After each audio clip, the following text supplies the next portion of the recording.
Shri Prabhupada ki Jaya. Ananta Koti Vaishnava Vrinda ki Jaya. Harinam Sankirtan ki Jaya. Sankirtan Yajna ki Jaya. Priyambadanga Transcendental Book Distribution ki Jaya. Nitai, Golda Premanandi. All glories to the assembled devotees. All glories to the assembled devotees. All glories to the assembled devotees. All glories to the lotus feet of Sri Guru and Sri Gauranga. All glories to Sri Prabhupada.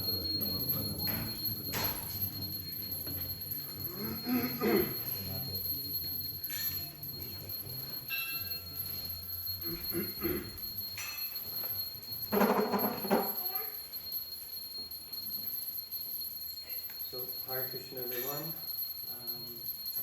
I would like to begin by first begging for the blessings of all the senior Vaishnavas here present, so many Srila Prabhupada disciples, sannyasis. There's no mic. Sorry, I can't hear you. Could you speak louder? With my ear there. I know. No, that's a problem. The mic disappeared. Hare Krishna everyone. Hare Krishna. So I would just like to first take the blessings of all the assembled Vaishnavas, especially those Srila Prabhupada disciples who are present, and so many sannyasis, or a sannyasi, renunciants, too many sannyasis, and spiritual masters. So I humbly request you to please bestow your mercy upon me so that I can speak something relevant and bona fide, and at a volume that is audible for everyone. Hare Krishna. So, only by the mercy of Vaishnavas is anything possible. So therefore I am seeking your blessings. Hare Krishna. Before beginning, I would also like to express my deep gratitude and appreciation to all the devotees here who are doing such a wonderful and amazing service of keeping this inspirational temple project going, despite so many obstacles and oppositions that the material energy and the material world perpetually throw at us. Also nice to see so many new devotees here, as well as the senior devotees who have stuck it out through God knows what for so many years. And I just wanted to offer my deep respect and appreciation and gratitude to all of you for having this place, which is like an oasis to come in the middle of France. I think this area is the belly of France, is that correct? This is considered like maybe. So coming into the belly of center, okay. center of France. So Hare Krishna, thank you. It's a great honor and privilege for myself and my wife to also be able to come here and be treated with such courtesy and kindness. So thank you. Hare Krishna. So we're going to continue our reading today from the Grantaraj Srimad Bhagavatam, 9th canto. Anyone knows the title of the 9th canto? Title of the 9th canto? Yes. Oh, without looking, he has access to Google is God, I know, but anyone remembers? Sri Ram. No, but nice guess. 9th canto is entitled Maharaj? Can't remember. That's not what it's titled. 9th canto entitled I Can't Remember. No. 9th canto. Maybe that is it. 9th canto is entitled Liberation. So of course the 9th canto precedes the 10th canto. So Srila Prabhupada said that if we read systematically from the 1st canto all the way up to the 9th canto, we will be sufficiently Liberated. God realized, which means liberated, in order to enter into the 10th canto, which is the spiritual world. So 9th canto, and we're reading chapter 14. Anyone remembers the title of chapter 14?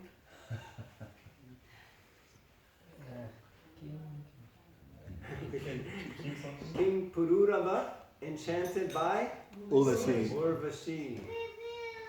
Yes, she's trying to say it, she remembers. And today we're starting with text 10, and we have about 11 verses to read through before we come to that. So we'll recite the invocation, and then I like to read them systematically so that the flow is there. So please forgive if I transgress any etiquette by doing it like that. But we can start with the invocation. Om Namo Bhagavate Vasudevaya. Om Namo Bhagavate Vasudevaya. Om Namo Bhagavate Vasudevaya. Om Namo Bhagavate Vasudevaya. Om Namo Bhagavate Vasudevaya. Om Namo Bhagavate Vasudevaya. Srimad Bhagavatam, Canto 9, Chapter 14, Text 10. I'll just read the English translations. Shukadeva Goswami continued. By Brihaspati's order, Tada, who was very much ashamed, immediately gave birth to the child, who was very beautiful, with a golden bodily hue. Both Brihaspati and the moon guide Soma desired the beautiful child. Text 11. Fighting again broke out between Brihaspati and the moon god, both of whom claimed, "This is my child, not yours." All the saints and demigods present asked Tara whose child the newborn baby actually was. But because she was ashamed, she could not immediately answer. Text 12. The child then became very angry and demanded that his mother immediately tell the truth. "You unchaste woman," he said, "what is the use of your unnecessary shame? Why do you not admit your fault? Immediately tell me about your faulty behavior." Text 13. Lord Brahma then brought Tada to a secluded place, and after pacifying her, he asked to whom the child actually belonged. She replied very slowly, "This is the son of Soma, the moon god."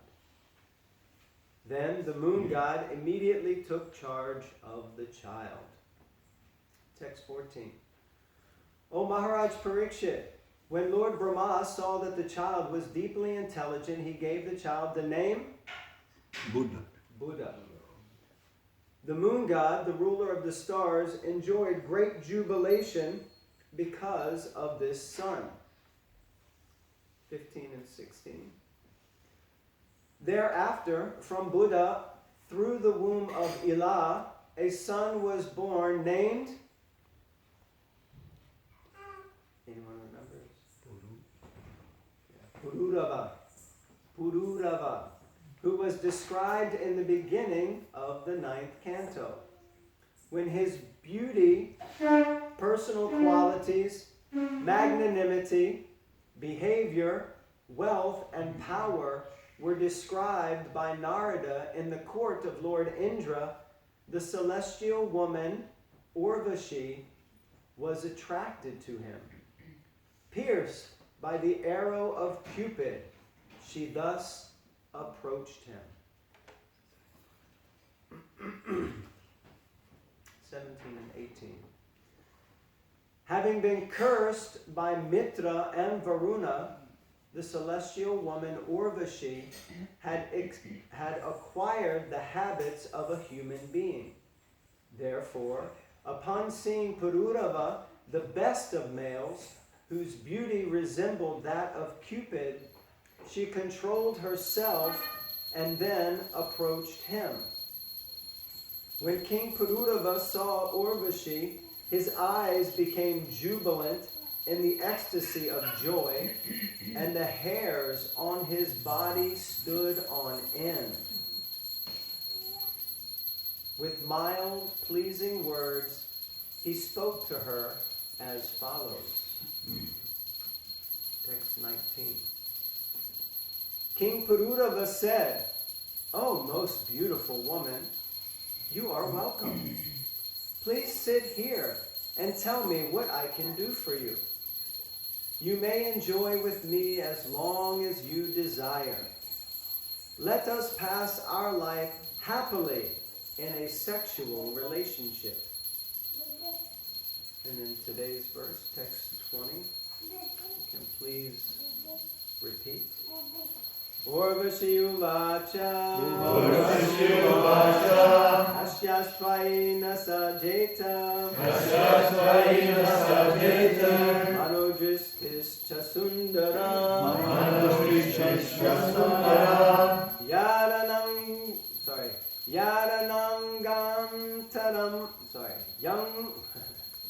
yadanangantaram asadyam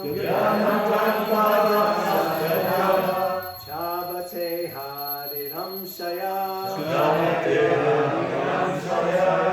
Yeah, the A at the end of the first line, where it says I there, it should be an A. Urvashi uvacha asyastvaina sajeta manojishtischa sundara yaranangantaram asadya chavate hariram shaya. Urvashi uvacha asyastvaina sajeta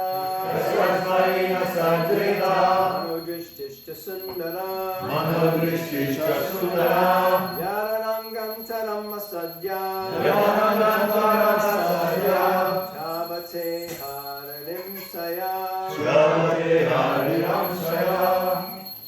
Urvashuvacha kasyasvaina sajeta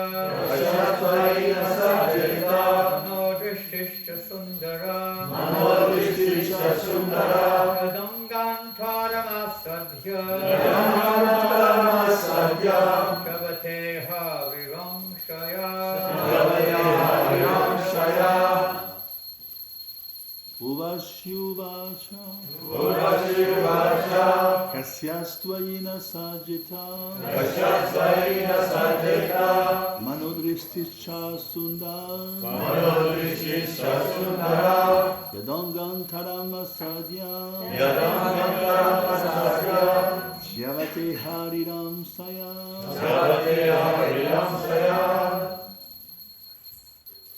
Urvashi uvacha kasyasvaina sajeta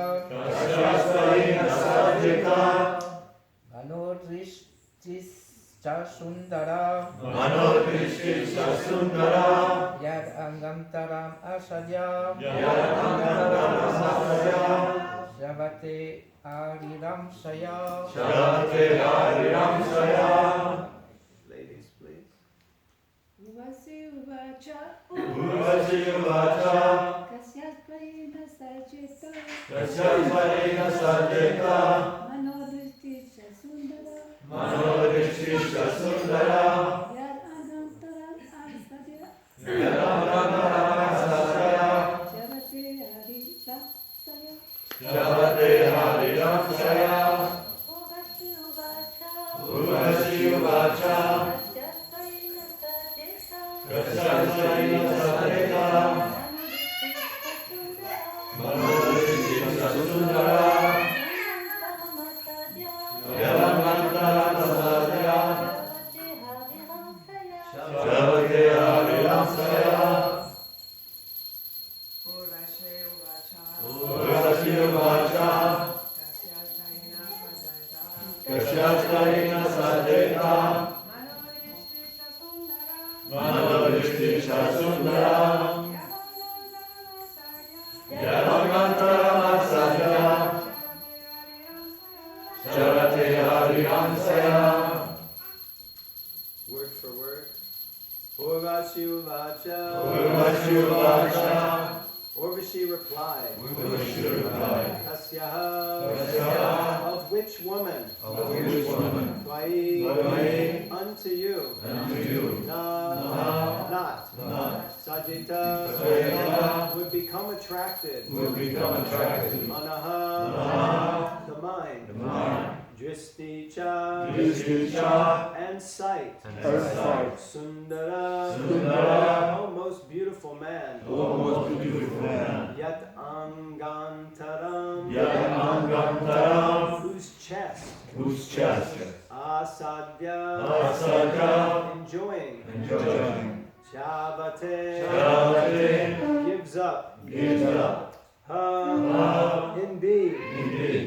Idiram saya, for sexual enjoyment. Translation and purport by His Divine Grace, A.C. Bhaktivedanta Swami Prabhupada. Srila Prabhupada ki jai.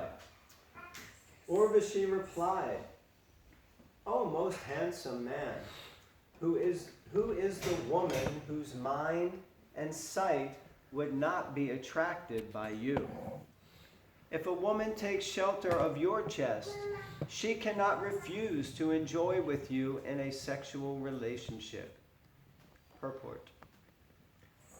When a beautiful man and a beautiful woman unite together and embrace one another, how within these three worlds can they check their sexual relationship? Therefore, Srimad Bhagavatam 7:9-45 says, Yan maitunadi grihamedi sukham hitucham. Jai. Srila Prabhupada ki. Any questions? Huh? Any questions? Exactly.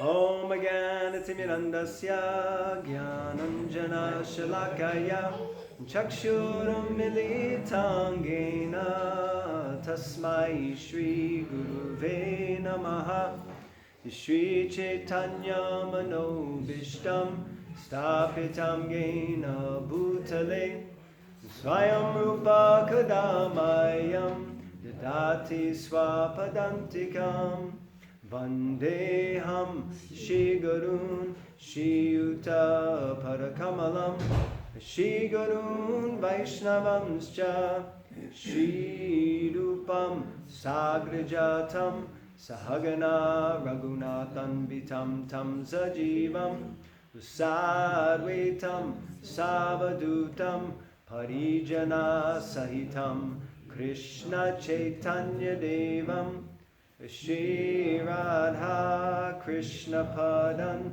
Sahagana Lalita Shri Vishakan Vitamscha He Krishna Karuna Sindhu Dina Bandhu Jagatpate Gopesha Gopika Kanta Radha Kanta Namostute Tapta Kanchana Gaurange Radhe Vrindavanishwari and Vrishabhanu Sute Devi Pranamami Hari Priye Pancha Kalpa Tarubhyascha Kripa Sindhu Vyevacha Patitanam Pavanebhyo Vaishnavebhyo Namo Namaha Shri Krishna Chaitanya Prabhu Nityananda Shri Advaita Gadadhara Shivasati Gaura Bhakta Vrinda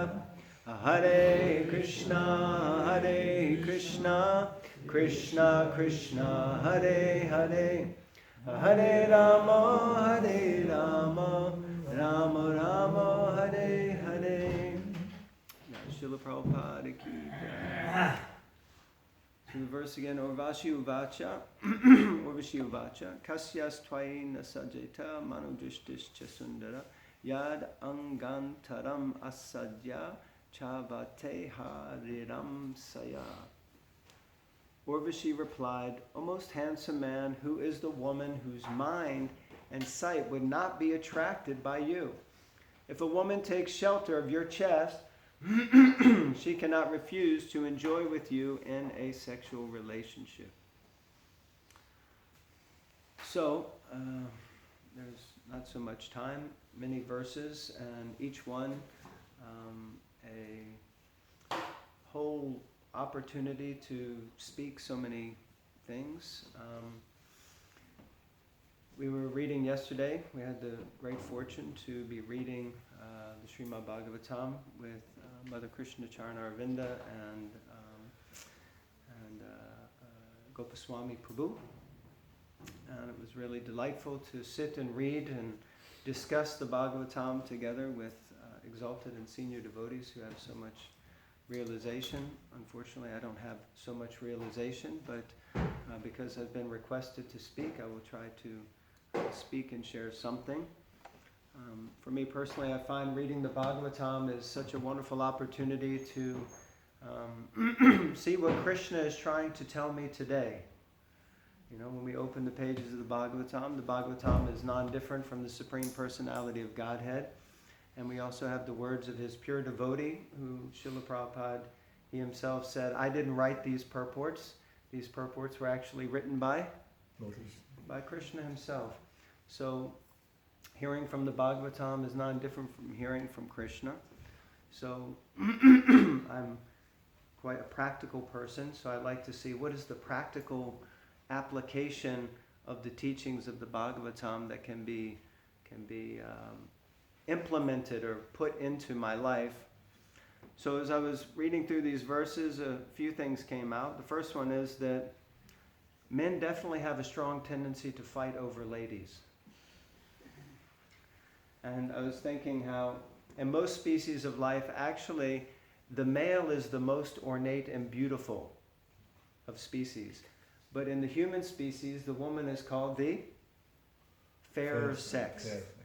So in the human species, the ladies are generally more beautiful. So definitely men's hearts become captivated by ladies. So in this way we can see that in Vedic culture, generally there is a tendency, as Prabhupada used to say, to keep the butter and the fire separated. So women are like fire and men are compared like butter. So in general, in Vedic culture, the idea is that there's a little distance kept, because if a man who is like butter gets too close to the fire, what happens? Yes, swaha happens. So yeah, the man begins to melt. So in general, there's a tendency in Vedic culture that there's some distance or separation kept between men and lady. This is certainly not Western culture. Fortunately or unfortunately, that's the way that things are. But generally in Vedic culture, understanding this strong tendency. Now, what to speak of a pathetic little human being like myself, here we have the demigods, who are of course becoming bewildered, and we know throughout the pages of the Bhagavatam, and we see that great personality after great personality succumbs to the power of the mind and senses, as we were hearing the other day. So like that. So that's the first thing. Then I thought it was interesting how Lord Brahma, there was some debate. Everyone wanted to know, who is the sun? You know, who does the sun belong to? Between Brihaspati and Soma, they were arguing. And even the child began to ask, maybe you should tell me who my father is, and he began to chastise his mother. But then I thought it was interesting that it says that Lord Brahma then brought Tara to a secluded place. And it says, after pacifying her, he asked to whom the child belonged.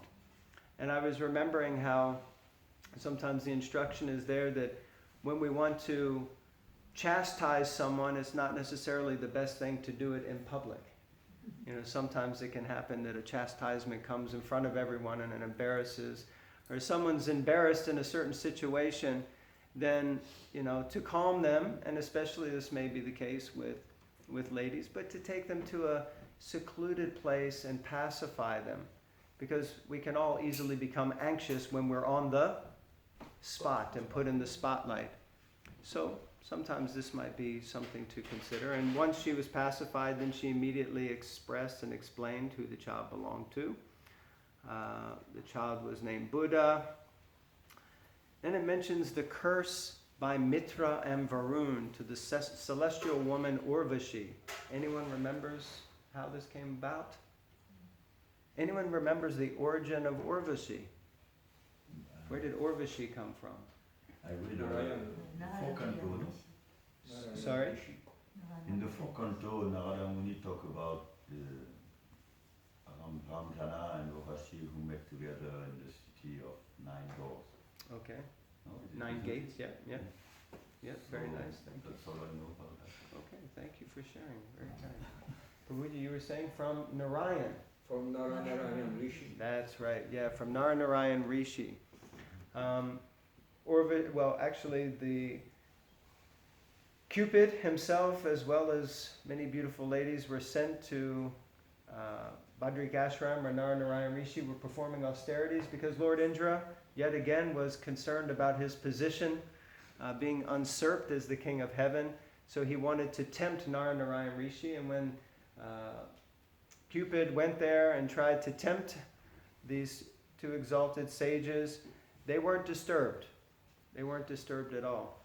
And in fact, what Narayan did, as far as I understand, is he slapped his thigh and created a Apsara, a beautiful Apsara, the most beautiful Apsara, who was Urvashi. And evidently, thigh in Sanskrit is uva or something like that, I think, uva. So her name was Urvashi because she came from the thigh of Lord Narayan, from the Lord himself. So in this way we can understand she's emanated directly from the Lord, and in this way she must be exceptionally beautiful. But then it's described later that her beauty was obviously enchanting so many different personalities. Murli Manohar Prabhu gave a wonderful class yesterday explaining so many different things. But I was curious about this curse by Mitra and Varun. And again, Urvashi was at the center of some dispute, a beautiful woman. These two personalities both wanted to be with her. And Varun Mitra claimed her first, but then Varun was so overwhelmed with her that she kind of succumbed to Varun, and Mitra became upset, and basically he cursed her to live on the earth for a specific period of time. I think like 1 year of the celestials or something like that. So in this way, yet again, two men fighting over a woman. So this seems to be a big theme here. And I was thinking, how does this work in the 9th canto? As we go through the 9th canto, it's actually perpetual discussion of this principle of the attraction between man and woman. Yet this canto is entitled Liberation. So it's quite an interesting topic because it is perpetually, again and again and again, talking about this topic. Because actually, before entering into the 10th canto, we need to be sufficiently purified from the most powerful force in this material world, which is lust, sex desire, kama esha, krodha esha, right? In the Bhagavad Gita, Arjuna asked this pertinent question: what is it that makes a man act against his will, even though he knows better? What is it that makes us do things that we know are not the right thing to do, even when we have knowledge? Such a powerful and important question. And Krishna answers, kama esha, krodha esha. It is simply lust. And what is lust? Lust is the strong, powerful desire to enjoy or exploit something or someone in this world for one's own personal pleasure. This is lust. It's not specifically defined to just between man and woman, because we can lust after things. We lust after power. We lust after prestige. We lust after position. But it manifests itself very powerfully in the material world by the courtesy of Cupid, which in Western culture, on the 14th of February every year, we worship Cupid. Right? St. Valentine's Day. So we see him, we worship him. But his his quiver is full of arrows that incite what? Lust. Sex desire. Now, this becomes a little bit complicated because without sex desire, please forgive me, but probably none of us would be here. Right? Now, we might say that's a good thing. It might be better if we never came here, but we were hearing, I think Marge gave class the other day, that even when Lord Chaitanya was asked, what if all the souls in this world are liberated tomorrow and they go back to the spiritual world? Lord Chaitanya answered, without a blink of an eye, I'd fill up the material world again because souls are just waiting to get in. So the whole universe would just be filled up again. So we're here in the material world by dint of this propensity to procreate. So we're here by the mercy of our parents. For better or for worse, we're here. But by the mercy of our spiritual parents, we're given the opportunity, the seed, the Bhakti Lata Bij is watered, and we're given the opportunity to take, again, as we were hearing, a second birth, confirmed. And in that, in that way, we get the opportunity to pursue spiritual life. But still, we see that from the moment that Lord Brahma appeared and created the entire universe, he immediately faced a conundrum, means some challenge. And what was that conundrum? That he had to populate the entire universe. So therefore, he needed progenitors or prajapatis, personalities to come and actually create progeny to fill the universe. And as I was reading through the rest of the 9th canto, it's again list after list after list of different dynasties. How do those dynasties get created? By sex desire, by the engagement between man and woman. So then I was thinking, well, even Krishna himself manifested, of course, we may say not through specifically sex desire or lust, but we take birth in this world. Great personalities take their birth or make their appearance in this world, and the Lord appears in this dynasty, coming from Soma, from the moon god. So, it can't be that procreation is all bad. Right? But, like fire, like I remember hearing one wonderful lecture by His Holiness Kadamba Kanana Maharaj, and he was describing, like fire, the tendency is we play with fire. Or rather, the tendency is we should use fire as a tool, right? As an instrument, fire can be used for so many things. But if we don't handle fire properly, it can be a disaster. Actually, last night I looked out the window before I was about to close the curtains, and I saw smoke bellowing out of the forest, and what I saw, lights like flames.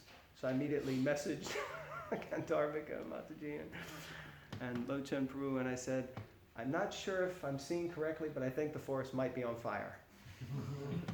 So I just wanted to raise the alarm and let someone know. But I knew that there was the new heating machine down there. But we know fire can have a detrimental impact if it's let to be out of control. But if it's used properly, and Krishna himself, he says in Bhagavad Gita that he is that sex life. Kamosmi, which is according to religious principles. So as they say in English, I don't know what the exact translation would be in French, but we have to be careful not to throw out the baby with the bathwater. You have also in French something similar. So now, of course, if we go to this verse, Yan maitunadi grihamedi sukam hitucham. this verse says, sex life is compared to the rubbing of two hands to relieve an itch. Grihamedis, so-called grihastas, who have no spiritual knowledge, think that this itching is the greatest platform of happiness, although actually it is a source of distress. As we see here, people perpetually fighting. The Kripanas, the fools who are just the opposite of Brahmanas, are not satisfied by repeated sensuous enjoyment. Those who are dhira, however, who are sober and who tolerate this itching, are not subjected to the sufferings of fools and rascals. And if you have time, this is 7:9:45. Srila Prabhupada gives a very wonderful purport because we're a little limited on time.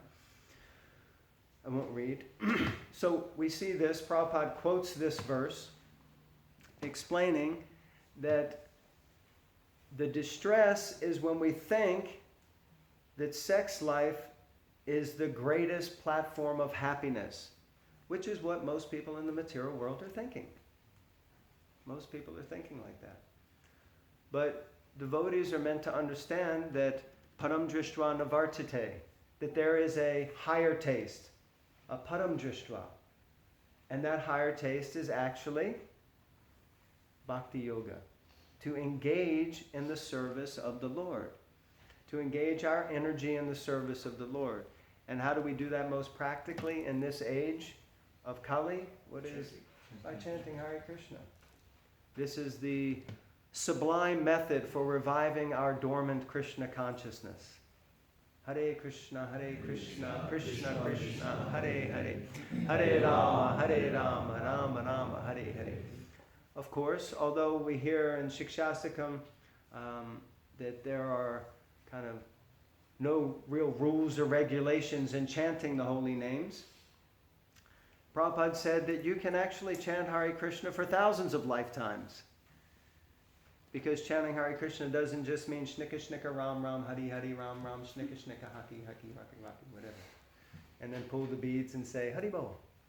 Prabhupada said, then devotees, my disciples sometimes will be like happy to pull the final bead, sit the bead bag down and say, now I can do whatever the heck I like. Now I can get on to the real business. But actually the real business should be chanting. And Prabhupada said, actually the most difficult thing we should do every day should be to chant our 16 rounds. What an opportunity to have communion directly with God. And if we get that opportunity to commune directly with Krishna by chanting His holy name with a sincere heart and with a serious mentality, trying to avoid the offenses against the holy name which we recite every morning, then we can achieve this taste. And if we get this taste, then we lose taste for these other things. So what is the verse 7:14 Bhagavad Gita? Davyesha gunamaya mamamaya durajaya mamevaya prapadyante mayamitam tarantite. That one can very easily cross over the material energy if we take shelter of Krishna. But taking shelter means we have to actually take shelter. So with the holy name, we have to actually take shelter of the holy name. Otherwise, we can just robotically chant or get the rounds done or be in the right place at the right time, but not in the right consciousness or mentality. So this is a very important point, that devotees are meant to be those who enter into the Grihasta ashram, meant to be Grihastas, not Grihamedis. So we're meant to be engaging in an ashram where ashraya is a place of shelter. So this is a place of shelter where one can experience shelter from the onslaught of the material energy, and two people can work together according to religious principles in order to bring children into the world. Or as Prabhupada also said, use a thorn to remove a thorn. In this way, we can work through whatever those challenges or desires are that we may have. So in this way, there are many more things that can be said, but time is kind of running out. So, ultimately we have to be able to control the mind, because the mind is the king of the senses, and we control the mind with, what does Krishna say? How do we control the mind? Intelligence. So the, It's more difficult to control than the wind. wind. Yes, the raging wind. But how can you control it? By Regulation. suitable practice and Detachment. detachment. Suitable practice and detachment means it's going to take time. Practice means practice every day. And detachment, where does detachment come from? Knowledge. Yeah, we have to have knowledge. And Vigyan, yes. Realize knowledge, which again takes time. So it's not going to be an immediate thing. It's going to take time. But detachment also comes, we know in our philosophy, yukta vairagya, we're not just vairagis, we don't renounce or detach from everything, but we attach to Krishna, and then we naturally become detached. Another thing I wanted to mention also with this, because and sometimes we can see that, I often think about this when I read these sections, that women get the blame for a lot of things in the Bhagavatam. Isn't it? So, but actually, I often think, well, if it wasn't for a lusty man, that wouldn't be the problem. So sometimes it can be, we can go away from these lessons realizing that, or thinking, men can maybe think derogatorily about women, or women could think derogatorily about themselves. This is not wanted. First and foremost, because actually we're not really men and women anyhow. We're spirit souls. That's also the most important thing.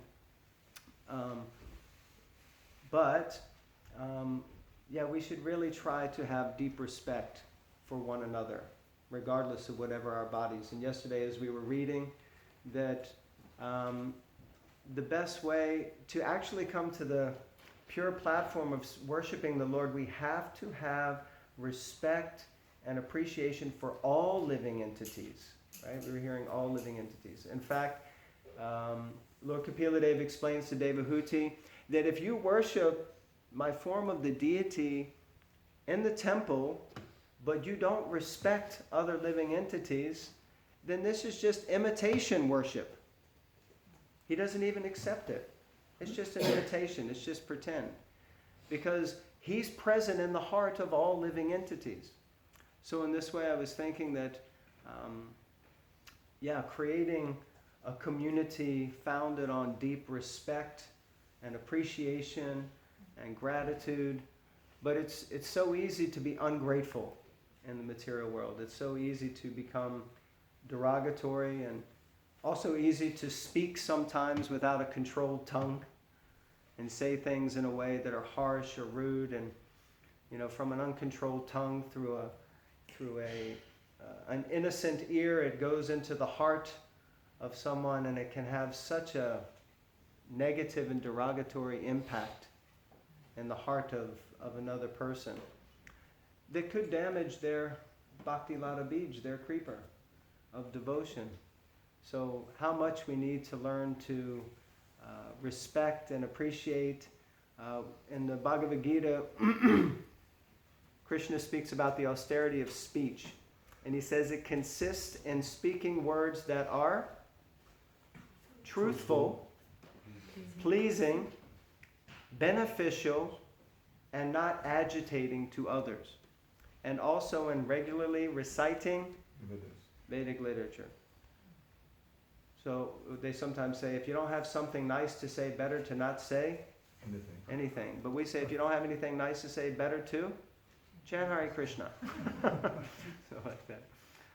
So anyway, we're all suffering in this material world together with the pushings and pullings of the modes of material nature, trying to get free by taking shelter of Krishna. So the best thing we can do is try to assist and help one another and respect and appreciate one another, encourage one another. Or as Vaisheshika Prabhu says, we have to encourage the heck out of each other. You've heard him say that? Heck. Heck is a nice way of saying hell. Encourage the hell out of people, you say. But he says encourage the heck. What does that mean? It doesn't sound very nice. Yeah. Well, Encourage people, bring out all their worst qualities. no, this is interesting. The way that he phrased it, because we usually hear, Western culture, we say encourage the hell out of people, which just means encourage them. But he phrases it so nicely. He says we have to encourage the hell out of people because the hell gets into people. So we have to encourage it out. So when we encourage others, we uplift them by recognizing their good qualities. And when we magnify the good, naturally the bad gets automatically diminished. So we have to encourage the heck out of each other. Anyway, Hare Krishna. Thank you very much. I'll stop there. Srila Prabhupada ki Jai. Srimad Bhagavatam ki Jai.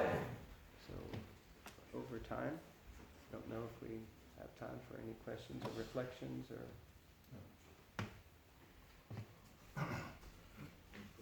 Yes, question. Who was the first lady created? Because it is said that Daksha invented the sexual relationship between man and woman to duplicate people and populate. And he was successful and he was very much proud of this because before people were invented through the mind.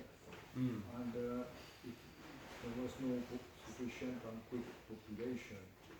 So Daksha is a kind of engineering for duplicating the living entities. But from how we did or where came the woman from? Well, I think women were already there, but maybe not in that... The process is what he created, wasn't it? Or did he actually, does it say he created women? Is Brahma who created the first one? Yeah. So the first woman came from Brahma. Of course, the first woman came from Krishna. Srimati Radharani. And then all her expansions, I guess, in that sense. But I didn't think that Daksha created women. I thought he just created the process. But the process of duplication was not fit with the woman created by Brahma. That's why Daksha... Oh, I see what you're saying. Find something to make it available for everyone and quick. Oh. Well, we have Daksha to thank for a lot of things. Actually, in the third canto, it's mentioned Brahma, from the flank of Brahma came Swayambhuva Manu, from the other flank came Shatarupa. And this is the first couple that engaged into sexual intercourse. It's not Daksha, it's Swayambhuva Manu and Shatarupa. Because up to that time, the process of procreation was too slow. Like you said, those great sages would not engage into sexual intercourse, so the population was expanding very slowly. That is why this couple got into It's it. a different version because Black was one lady created by Brahma and we don't know what happened to her. She vanished. This is third canto, I can show you that. It's right there in the beginning of third canto. Swayambhuva Manu one side, Shatarupa one side, and then You two can Yeah. discuss. Okay, thank you all very much for your kind attention. Grantaraj Srimad Bhagavatam ki jai. Gaudiya Vaishnava Vrinda ki jai. Nitai Gaura Premanandi. Hari Hari Bol.